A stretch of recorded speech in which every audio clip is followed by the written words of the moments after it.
نروح بقى لصالح حمامة. صالح حمامة اللي كثر عليه اللغط.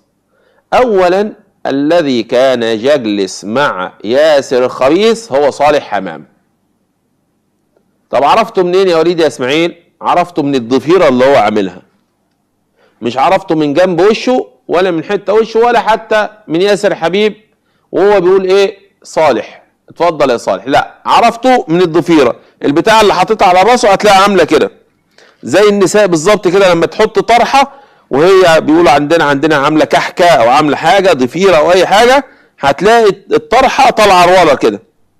فهو نفس الحكاية، هو بيربط شعره من ورا، فالبتاع اللي حاططها عشان يستخبى بيها فهي اساسا طالعة من ورا هنا كده. تمام؟ فالله المستعان.